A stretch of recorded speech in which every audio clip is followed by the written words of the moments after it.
Right now, new to Madison police officer and his canine injured in a head-on collision. What we know about the suspect and how you can help the officer. Plus, Republicans and Democrats in Washington at odds over how to fund the government as we get closer to a potential shutdown tonight. This is News 3 Now at noon. Thanks for joining us. I'm Josh Breiter. A tense standoff in Monona ended safely overnight. A man threatened family members along with threatening to shoot police. The incident happened on Ford Street in Monona. That's near West Broadway, where he was staying with relatives. After hours of negotiation, the Monona Police Tactical Team arrested him at 1:35 this morning without incident. We now know more about the Madison police officer facing serious injuries after being hit head-on during a chase. Officer Ryan Kimberly and his canine Freddie were rescued moments before their squad car caught fire. The chase began Sunday when Monona police pursued a reckless tow truck driver driven by Christopher Bruger Jr. He eventually hit Officer Kimberly's car head-on. Police arrested Bruger after trying to run. Court records show Bruger also hit a Monona police car in 2022. They're seeing the same people time and time again, and I think there'll be a lot of reflection that will need to go on within our justice community here in Dane County to see, should something differently have been done? Should this case have been handled, this individual been handled differently? At this time, I think it's too early, but certainly I think that will be examined. Canine Freddie sustained minor injuries thanks to his protective vest. Officer Kimberly is a current serving member of the Wisconsin Air National Guard 115th Fighter Wing. The Dane County Sheriff's Office is handling the criminal investigation, and the Wisconsin State Highway Patrol is handling the crash investigation. Both are ongoing. Right now, a fundraiser has been set for Officer Kimberly, who's expected to have a long road ahead to recovery. We have a link to that on channel3000.com if you'd like to help the family. A Madison area priest charged with child sex crimes is in court today for an initial appearance. Clintonville police arrested Andrew Showers in August after he tried to meet up with a fictional 14-year-old girl for sex. Showers worked at Our Lady of Guadalupe Parish and St. James School. The diocese says he has since been restricted from public ministry and barred from contact with minors. Right now, police are searching for a man they say inappropriately touched a woman in an elevator in downtown Madison. It happened on University Avenue near the Kohler Art Library on September 9th. Take a look at your screen. The caller says she was in an elevator with the man when he tried to engage in small talk before touching her inappropriately as she left. If you have any information about the incident or know this man, you are asked to call Madison Police at 608-255-2345, or you can also remain anonymous. Just call the Madison Area Crime Stoppers. Michigan investigators are working to determine why a 40-year-old suspected gunman opened fire and set a church ablaze in a deadly attack about 60 miles north of Detroit. The FBI says it is investigating potential motives in the attack that killed 4 people and wounded 8 others during Sunday morning services. It happened at a Church of Jesus Christ of Latter-day Saints. Authorities say the suspect, a former Marine, smashed his pickup truck into the chapel and began shooting. Officials say he died during an exchange of gunfire with police. According to the local sheriff, the raging inferno made the situation much more challenging. You're teaching people to go barricade, in an active shooter, but when there's a fire, you don't want to barricade. And you had firefighters that had been on the job for, a year, and their whole life, hands and knees, going room to room trying to rescue people. So far, FBI agents have interviewed more than 100 victims and witnesses. A local politician tells CBS News he recently met the suspect and says the man expressed hatred for Mormons. A second detainee who was shot at an immigration and customs enforcement facility in Dallas has died. Miguel Angel Garcia Hernandez was one of the 3 detainees shot in the attack last week. A Homeland Security official says the 32-year-old died while still hospitalized after the shooting. Norlin Guzman Fuentes, a 37-year-old El Salvador national, died the day of the attack. A 3rd victim remains hospitalized. First check of your first warn forecast now. Here's meteorologist Jacob Montesano. Hi, Jacob. Hey, Josh. Temperatures today warm once again. We're looking at current temperatures in the upper 70s and some areas already in the lower 80s. On top of the fact that we're warm, we continue to be very dry. As we take a look at the current radar, not seeing anything for southern Wisconsin, and zooming further out, there really isn't much for the entire Midwest or Great Lakes region, and these areas are also pretty well above normal for this time of the year. So throughout the afternoon, more sunshine, more highs in the 80s. Maybe not quite as warm as yesterday, with some areas staying in the upper 70s, but still, compared to the average high in the upper 60s, it certainly is very summer-like compared to where we should be. Now, overnight lows are going to drop only into the middle and upper 50s because we are going to see an increase in clouds overnight. But this is not expected to lead to rain. Now, it will lead to high temperatures, again, a little bit cooler, but we're still going to see those temperatures above normal, and we're still going to be dry despite the fact that we'll see plenty of cloud cover. So in general, not a big change to the forecast, and for the most part, it's going to stay this way for the rest of the week, but I'll talk more in detail about our next chance of rain coming up a bit later. All right, Jacob, thank you. The Madison Board of Education is raising the annual stipend for its members from $8,000 to $15,000. Along with the annual pay raise, board members will also get $100 for attending and participating in half-day retreats and $200 for full-day retreats. While the board approved its raise, it unanimously shot down a motion to make board members eligible for district health care. Board members also voted against receiving a $3,500 stipend for professional development. It is looking more likely that our government is headed for a shutdown tonight. Congressional leaders and President Trump have failed to reach a deal. A shutdown could lead to the furlough and firing of a large number of federal workers. Here's Nicole Killian.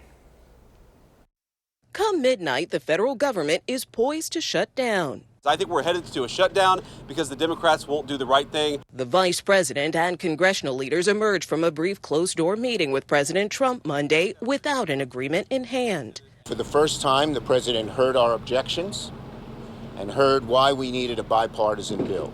Republicans have proposed a short-term bill to fund the government through mid-November. The measure passed the House this month. If the Democrats make the decision to shut the government down, the consequences are on them. But Democrats say any deal must address health care, including an extension of subsidies under the Affordable Care Act to prevent a premium hike at the end of the year. Are you open to compromise? We've said from the beginning that we're willing to find a bipartisan path forward. And our line in the sand is the bill has to help everyday Americans, not hurt everyday Americans. Across from the Capitol, some federal workers are bracing for impact as the White House has asked agencies to consider more mass layoffs for programs that don't align with the president's priorities if a shutdown occurs. They've been threatening us since day one and carrying it out. And I think all of us have come to terms with the fact that we might be fired at any time and for any reason. Jamie Billard's husband is in the Coast Guard and, like many service members, won't be paid until a deal is done. It's another ask for military families to try to navigate. There's a possibility that your member's not going to get a paycheck for the second half of the month. So it's another plate that you have to keep spinning. If there is a shutdown, some essential services would continue, like Social Security benefits and mail delivery, but national parks and museums would close. A new economic analysis estimates that a shutdown could cost the U.S. economy about $7 billion a week. Nicole Killian, CBS News, Capitol Hill. Happening today, President Trump is addressing top military leaders at Quantico Marine Corps based in Virginia. The president told leaders of the armed services that defending the homeland should be the military's first priority. He says that includes deploying troops and the National Guard to U.S. cities, especially cities, he says, that are run by Democrats. Chicago, New York, Los Angeles, they're very unsafe places, and we're going to straighten them out one by one. And this is going to be a major part for some of the people in this room. That's a war, too. It's a war from within. Meanwhile, Defense Secretary Hegseth also announcing a new directive that all combat positions return to the, quote, highest male standard. He ordered a department-wide review of existing physical fitness standards. Hegseth says the fitness standards would apply to flag officers as well as soldiers, saying it is completely unacceptable to see fat generals and admirals walking through the halls of the Pentagon. Right now, the governor of Louisiana wants federal support to address crime concerns. Governor Jeff Landry requested permission from the federal government to activate up to 1,000 National Guard troops. They would be deployed to urban centers throughout the state. Their governor cited high rates of homicide, carjackings, and gang violence in cities like New Orleans and Baton Rouge, along with law enforcement shortages. Paper checks from the federal government are about to be a thing of the past. The Treasury Department plans to stop issuing paper checks for most payments today. That includes to Social Security beneficiaries. It's part of the Trump administration's effort to fully modernize federal benefits payments, save money, and fight financial fraud. The change will also affect how the IRS issues tax refunds. Coming up next on News 3 Now at noon, when McDonald's is bringing back a popular game, plus how artificial intelligence is helping people with their retail therapy.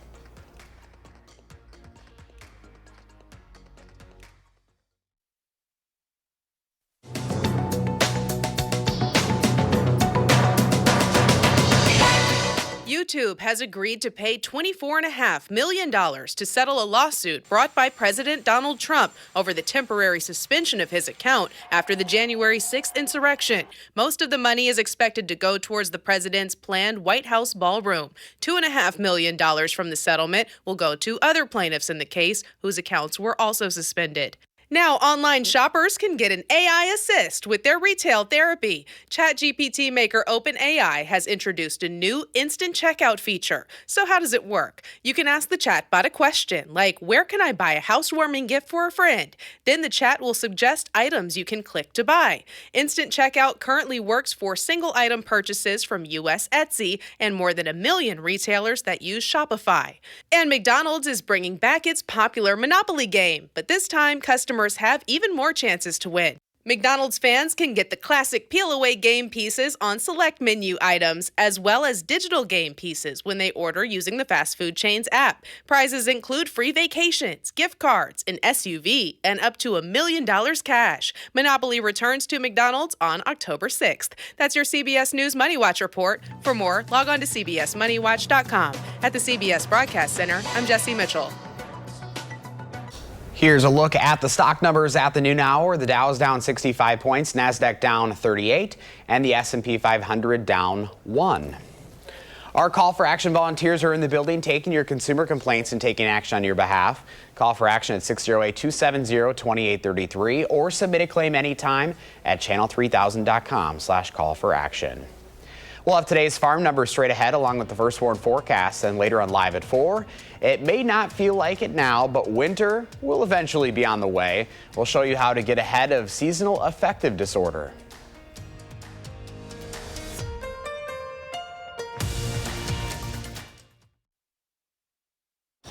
Pam Yonke's out of the radio barn at the World Dairy Expo today, so here are your farm numbers.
The World Dairy Expo is officially underway this afternoon. This year's theme, The Road to Madison. The Expo is celebrating its 58th year at the Alliant Energy Center, running through Friday. More than 3,000 cows are featured this week, along with about 1,740 exhibitors from 30 states and Canada. 400 volunteers and 248 sponsors help make this event possible. Time now for your certified most accurate forecast in Madison. Here's first warn meteorologist Jacob Montesano. Beautiful day to head on out to the Expo, Jacob. Yeah, I mean, it really has been very nice for the most part. If anything, it's been a little bit too warm, and we're going to continue to see those temperatures for really the rest of the week with highs at least in the 70s, but in a lot of cases, we're going to continue to see those high temperatures in the 80s. Now, we'll also be very dry until the weekend with some cooler temperatures for the middle of next week, but they're only going to be cool compared to the temperatures right now. The temperatures that we are expecting for next week will be a lot closer to normal for this time of the year. In fact, they may still be above that normal level. Now, looking at the forecast for the rest of today, again, still going to see those highs in the 80s, a little bit more cloud cover, but still not going to see any rain, maybe only in the upper 70s for areas to the east and areas to the north. Now, as we look at the forecast for tonight, we'll see an increase in clouds leading to low temperatures dropping into the middle and upper 50s. Some lower 60s are possible as well. And then that will lead to more cloud cover for the day on Wednesday, and temperatures a little bit cooler, but still easily above the normal for this time of the year. A few 80s will still be possible, and we'll also still see some sunshine, but in general, more clouds than what we have seen the last couple of days. Looking at the high temperatures from there, they're going to continue to warm back up for the end of the week. Middle 80s are expected for Friday and potentially the weekend as well. But then we are going to see some rain potentially Sunday, Monday, and that's going to cool those temperatures down for parts of next week with highs in the upper 60s. But notice the normal high is 68, so these temperatures will be very close to normal. In fact, that normal high will drop into the middle 60s, so the upper 60s may still be above normal for this time of the year. Now, I do want to specifically talk about Friday's forecast. The forecasted high is 86. And the record for Madison is 85, which was set back in 2005. So we very well could break the record high for Friday. Also goes to show you just how above normal we are. Now, as we take a look at the chance of rain over the next couple of days, again, although we're going to see that cloud cover, we're not expecting much rain. Once we get to Thursday and Friday, we'll see more almost completely sunny skies. And for the most part, that's going to continue as we head into at least the first half of the weekend. Could see some rain for far northern Wisconsin, but a lot of southern Wisconsin still going to be dry for Saturday. Then we get into Sunday, and looking off to the northwest, we'll start to see some of those showers creep into the area. But even as they enter the region, they're not expected to bring much precipitation. A few thunderstorms are possible, but for the most part, we are still looking like, although we could see some rain, we're not going to be seeing a big precipitation. Now, as I mentioned, those will really cool down the temperatures. And before we show you the full 10-day forecast, I do want to mention the Badger football game in Michigan will feature similar conditions to what we're going to see here in southern Wisconsin. A lot of sunshine, some windy conditions with warm temperatures, especially towards the end of the game. So just be aware of that if you plan on attending. Now, again, here's a full look at the 7 to 10-day forecast. Once we get towards next week, we'll start to see some chances of rain, especially early in the week, and then cooling those temperatures down a little bit, but still bringing in those temperatures at the coolest near average. For the most part, they're still going to be above that level, but we're not going to see those 80s like we're going to see for the rest of this week. It is kind of crazy just how warm it is compared to normal. Fall just does not feel like it's here yet. And it doesn't look like it's going to be here on a consistent basis for quite a while. Yeah, average is fine. You know, those temperatures will be good Yeah. too, but we'll enjoy this summer like September while we can. I guess October's tomorrow already, so. Yeah, and it's crazy to think that. Yeah, it doesn't feel like it. All right, Jacob, thank you. Up next, we'll see what Howard's working on in the Mr. Food Test Kitchen. If you're one of the thousands of people who are looking for an easy way to make dinner for two, then don't go anywhere.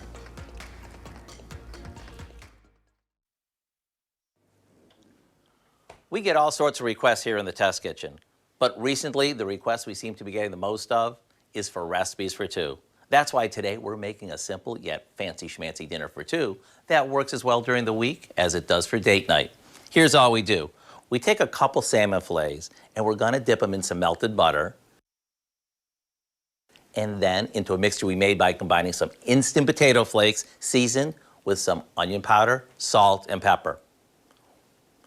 Once they're coated, we put them into a baking dish and drizzle them with the rest of the butter before baking them off.